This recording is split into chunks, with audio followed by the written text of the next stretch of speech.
Η επίθεση τώρα για την Αλ-Χιλάλ με τον Κορεάτη, τον Μπιού. Ο Μπιού ο οποίος κερδίζει σε αυτή τη σέντρα που κάνει το κόρνερ.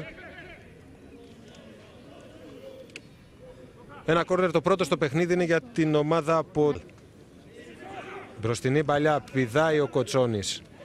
Μένει ψηλά η επίθεση τώρα για την Αλ-Χιλάλ. Είναι ξαφνική, είναι γρήγορη, θα σταματήσει όμως, σηκώθηκε. Ελάραμπι κερδίζει μια πρώτη κόντρα, θέλει να συνεχίσει την ατομική του προσπάθεια. Το σταμάτησε η άμυνα του Άρη, που προς το παρόν τα πάει καλά με Ελάραμπι και Μπιού. Με ένα επιθετικό δίδυμο από το οποίο τουλάχιστον οι Σαουδάραβες περιμένουν πάρα πολύ. Ο Κέιρο, Μπιού, συνεργάζεται με τον Σαλχόπ. Κορεάτης πάει πλάγια και τραβάει τον Λαζαρίδη. Η κόντρα, το κόρνερ για την Αλ-Χιλάλ.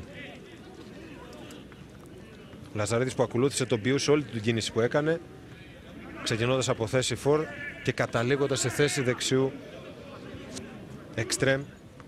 Επόμενο φιλικό με το Παραλίμνη το πήρε όλο ο Σιφάκης, που δεν είχε παίξει καθόλου με τον Μπας Γιάννενα. Ο Μπιού πέρασε από το Λαζαρίδη, τέτα-τέτ, ο Βελίδης με το αριστερό, χωρίς να ευνηδιάζεται, κρατώντας ψυχραιμία του, παραχωρεί κόρνερ.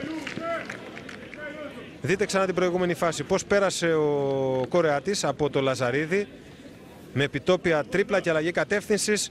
Ο Βελίδης έμεινε στην κλειστή του γωνία, δεν έπεσε και με το αριστερό παραχώρησε το κόρνερ. Η πρώτη ουσιαστικά πολύ καλή στιγμή που βγάζει από μόνη της η Αλ-Χιλάλ στο παιχνίδι. Κόρνερ με τον Σαλχόπ. Κακή έξοδο εδώ από τον Βελίδη.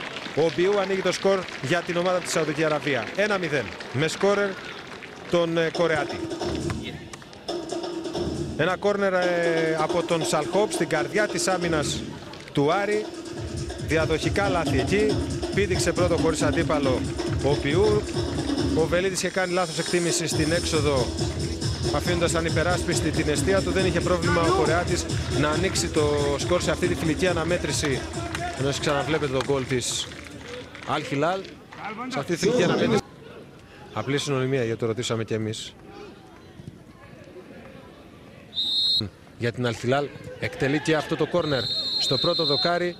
Κεφαλιά από τον Μίσελ, επιθετικό φάουλ του Μπιού πάνω στον Κοτσόνη. Εδώ βλέπετε τον Μπιού.